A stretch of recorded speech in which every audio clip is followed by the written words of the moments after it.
시편 65편 9절에서 13절입니다. 시편 65편 9절에서 13절입니다.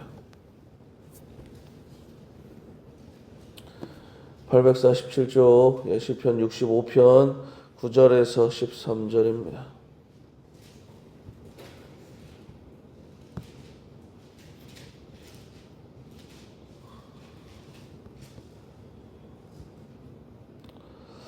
함께 합독합니다. 시작. 땅을 돌보사 물을 대어 심히 윤택하게 하시며 하나님의 강에 물이 가득하게 하시고 이같이 땅을 예비하신 후에 그들에게 곡식을 주시나이다. 주께서 밭고랑에 물을 넉넉히 대사 그 이랑을 평평하게 하시며 또 담비로 부드럽게 하시고 그 싹에 복을 주시나이다. 주의 은택으로 하늘을 관 씌우시니 주의 길에는 기름 방울이 떨어지며 들의 초장에도 떨어지니 작은 산들이 기쁨으로 띠를 띠었나이다.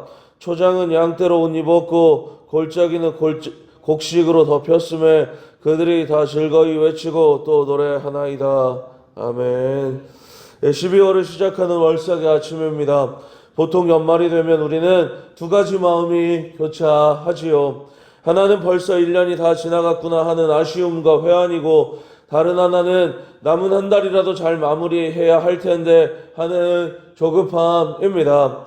하지만 사랑하는 가족 여러분, 우리에게 시간은 그저 흘러가서 사라지는 것이 아닙니다. 시간은 하나님께서 목적을 가지고 우리를 빚어 가시는 섭리의 무대입니다. 오늘 우리가 함께 읽은 시편 65편은 한 해의 농사를 마무리하며 부르는 다윗의 노래입니다. 다윗은 이 시를 통해 지난 한 해 동안 땅과 곡식을 자라게 하신 분이 누구신지, 그리고 우리 인생을 진정으로 완성하시는 분이 누구신지를 노래하고 있습니다. 오늘 이 말씀을 통해 2025년이라는 우리의 시간 속에 담긴 하나님의 손길을 발견하고 남은 한 달을 소망으로 채우는 은혜가 있기를 예수님의 이름으로 축원합니다. 먼저 9절 말씀 보도록 하겠습니다. 9절. 땅을 돌보사 물을 대어 심히 윤택하게 하시며 하나님의 강에 물이 가득하게 하시고 이같이 땅을 예비하신 후에 그들에게 곡식을 주시나이다 라고 기록하고 있어요. 여기서 땅을 돌보사라고 할 때 돌보다라는 단어는 단순히 구경하러 오거나 안부를 묻는 것이 아닙니다. 이것은 결핍된 것을 채우기 위해 하나님께서 적극적으로 개입하여 찾아오시는 사건을 의미합니다. 땅은 스스로 물을 낼 수 없습니다. 하늘만 쳐다보며 갈라진 입을 벌리고 있을 뿐입니다. 우리 인생도 마찬가지입니다. 지난 11개월을 돌아보면 때로는 건강의 문제가, 때로는 재정의 문제가, 때로는 관계의 문제가 우리 삶을 메마른 땅처럼 갈라지게 만들었습니다. 그러나 다윗은 고백합니다. 세상의 강들은 가뭄이 오면 바닥을 드러내지만 하나님의 강에는 물이 가득하다라고 말입니다. 사랑하는 여러분, 우리가 어떻게 여기까지 올 수 있었나요? 내 능력이 탁월해서가 아닙니다. 우리가 잘나서가 아니라는 거예요. 우리의 계획이 치밀해서도 아닙니다. 세상의 강은 말랐을지라도 마르지 않는 하나님의 강이 때를 따라 우리 삶에 찾아오셔서 물을 대어 주셨기 때문에 우리가 여기까지 올 수 있었습니다. 우리의 영혼이 고갈되어 넘어지려 할 때마다 주님은 말씀으로, 기도로, 때로는 지체들의 위로로 찾아오셔서 우리를 적셔 주셨습니다. 하나님의 찾아오심이 있었기에 오늘 우리가 이 자리에 있었던 겁니다. 마르지 않는 하나님의 은혜가 12월 한 달도 저와 여러분의 삶에 가득할 줄 믿습니다.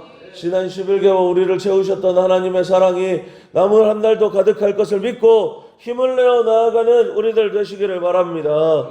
10절 말씀 보겠습니다. 10절. 주께서 밭고랑에 물을 넉넉히 대사 그 이랑을 평평하게 하시며 또 담비로 부드럽게 하시고 그 싹에 복을 주시나이다 라고 기록하고 있어요. 여러분, 농사를 짓다 보면 알게 됩니다. 쟁기질을 하고 나면 밭에는 깊은 고랑과 높은 이랑이 생깁니다. 울퉁불퉁하고 거칩니다. 흙덩이들은 딱딱하게 굳어 있지요. 우리의 2025년이 그랬습니다. 삶의 현장에서 치열하게 살다 보니 우리 마음에는 깊게 패인 상처라는 고랑이 생겼습니다. 교만과 고집이라는 딱딱한 흙덩이들이 굴러다닐 때도 있었습니다. 그런데 하나님은 그 거친 밭을 그냥 두지 않으셨습니다. 10절 말씀처럼 물을 넉넉히 대사 평평하게 하셨습니다. 그리고 담비로 부드럽게 하셨어요. 이것이 우리를 향한 하나님의 섭리입니다. 하나님은 때로 고난이라는 쟁기로 우리 마음을 갈아엎으시지만 그것은 우리를 괴롭게 하려 함이 아닙니다. 우리의 모난 성품을 평평하게 깎으시고 딱딱하게 굳어버린 자아를 은혜의 담비로 부드럽게 녹여 내리셨습니다. 성도의 인생에 버려지는 시간은 없습니다. 우리가 실패라고 생각했던 그 시간조차 하나님은 우리를 하나님의 사람으로 빚어가시는 거룩한 재료로 사용하고 계십니다. 그러므로 지난 한 해 아픔이 있었다면 그것은 하나님께서 우리를 부드럽게 빚으시는 과정이었음을 믿으시기 바랍니다. 우리의 삶에 주시는 고난은 우리 인생을 더 잘되게 하시기 위한 하나님의 은혜의 담비였다라는 거예요. 소망하기는 앞으로도 하나님께서 우리를 빚어가심을 믿고 하나님께 우리 인생을 맡기시기 바랍니다. 내가 내 인생 책임지려고 하는 것이 아니라 주님께 맡기시고 주님께서 이끌어가시고 주님께서 채우시는 것이 얼마나 복된가 체험하는 시간 되시기를 바랍니다. 마지막으로 11절입니다. 11절 주의 은택으로 한 해를 관 씌우시니 주의 길에는 기름방울이 떨어지며 라고 기록하고 있습니다. 한 해를 관 씌우신다 라고 성경은 우리에게 알려주고 있다는 겁니다. 관을 쓴다는 것은 완성과 영광을 의미합니다. 우리는 흔히 생각합니다. 내가 올 한 해 농사를 잘 지어야 영광스러운 결말을 맺을 것이다. 내가 마무리를 잘해야 상을 받을 것이다 라고 생각하는 거예요. 그런데 성경은 그렇게 이야기를 하지 않습니다. 성경은 우리의 노력으로 한 해가 완성된다고 말하지 않습니다. 주의 은택으로 관을 씌워 주시니 하나님께서 우리의 한 해를 완성하여 주십니다 라고 성경은 기록합니다. 우리의 2025년은 여전히 부족한 투성이일 수 있습니다. 실수도 했고 넘어지기도 했습니다. 하나님 앞에 내놓기 부끄러운 인생의 모습일 수도 있습니다. 그러나 하나님께서는 우리의 부족함을 보지 않으시고 당신의 선하심과 인자하심, 은택을 가져다가 우리의 2025년의 머리에 영광의 관을 씌워 주십니다. 이것이 복음입니다. 우리의 어떠함이 아니라 하나님의 신실하심이 우리 인생의 결론이 되어 주시는 것, 이것이 우리 믿음의 정수입니다. 하나님이 지나가신 수레바퀴 자국마다 기름방울 곧 풍성한 은혜를 뚝뚝 떨어뜨려 주십니다. 12월을 시작하며 뒤를 돌아보시길 바랍니다. 광야 같고 가시밭길 같았는데 자세히 들여다보니 그 길은 나 혼자 걸어온 길이 아니었습니다. 하나님께서 우리와 함께 걸어와 주신 복된 걸음이었다라는 거예요. 주님이 앞서가신 주의 길이었고 그 발자국마다 주님이 흘려주신 은혜의 기름 방울이 묻어 있습니다. 그것이 우리를 살게 하였는 줄 믿습니다. 사랑하는 우리 가족 여러분, 말씀을 맺습니다. 하나님의 돌보심과 관 씌우심을 아는 자들은 12절과 13절처럼 반응하게 되어져 있습니다. 작은 산들이 기쁨으로 띠를 띠고 초장의 양떼와 골짜기의 곡식들이 다 즐거이 외치고 노래합니다. 이제 2025년 마지막 여정인 12월을 시작합니다.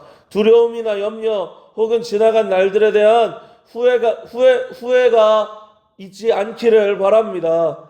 대신 기쁨으로 띠를 띠고 12월을 시작하시기 바랍니다.